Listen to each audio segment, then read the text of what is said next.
మర్చిపోయి నీ కింద ఉన్నటువంటి మచ్చను నువ్వు మర్చిపోయి నువ్వు మాలాంటి వాళ్ళ గురించి 45 సంవత్సరాలుగా రాజకీయ చరిత్ర ఉన్నటువంటి మాలాంటి కుటుంబాల గురించి ఈ రాష్ట్రంలో పేదవాడికి సంక్షేమాన్ని అందిస్తున్నటువంటి ముఖ్యమంత్రి జగన్మోహన్ రెడ్డి గారి గురించి నీకు నోటికి వచ్చింది మాట్లాడతావు. నువ్వు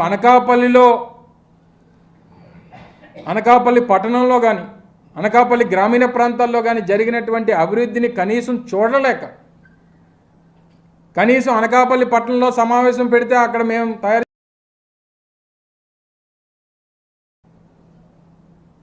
ఇద్దరికి పెద్ద తేడా లేదు. ఏదో సామెత చెప్పినట్టు మీరందరూ కూడా వచ్చి మాలాంటి వాళ్ళ మీద విమర్శలు చేసేసి ఉత్తరాంధ్ర మీద ఉద్ధరించేసినట్టు. ఎప్పుడన్నా ఉత్తరాంధ్ర ప్రాంతంలో నీ తండ్రి 14 సంవత్సరాలు ముఖ్యమంత్రిగా ఉన్నప్పుడు ఒక పోర్టు నిర్మాణం చేయాలని చెప్పి ఏ రోజన్నా ఆలోచన చేసావా?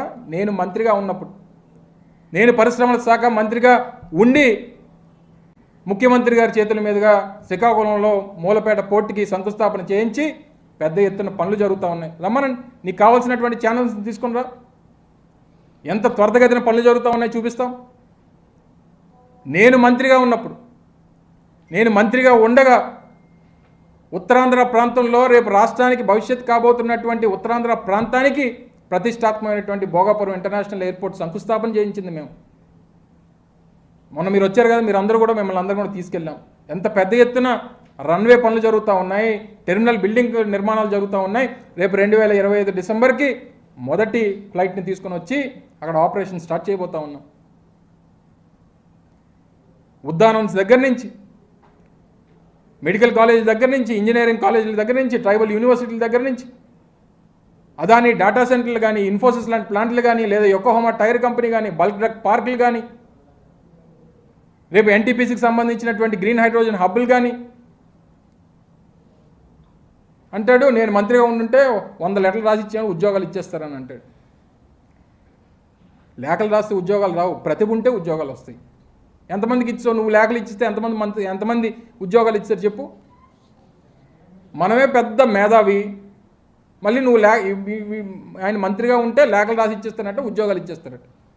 ఎప్పుడన్నా స్థానిక సంస్థలు, స్థానికంగా ఉన్నటువంటి ప్రజలకి, స్థానిక యువతకి 75% ఉద్యోగ అవకాశాలు ఒక చట్టం తీసుకురావాలన్నటువంటి ఆలోచన ఎప్పుడన్నా నీ ప్రభుత్వం కానీ, నీ తండ్రి కానీ ఎప్పుడన్నా ఆలోచన చేశాడా? ఒకసారి చెప్పమని.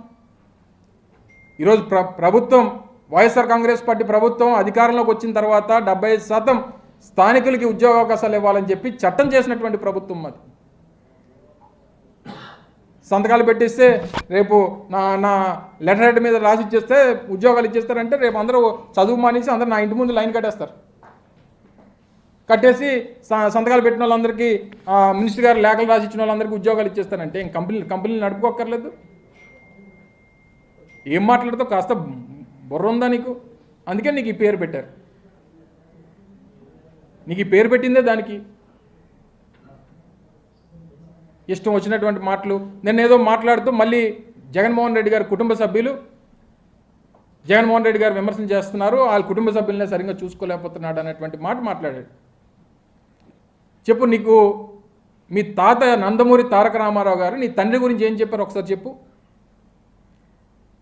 లేదా మీ తాతగారు ప్రేమించి పెళ్లి చేసుకున్నటువంటి మీ అమ్మమ్మ గారు అయినటువంటి లక్ష్మీపార్వతి గారు మీ నాన్నగారి గురించి ఏం చెప్పారు ఒక్కసారి చెప్పు. లేదా మీ అమ్మగారితో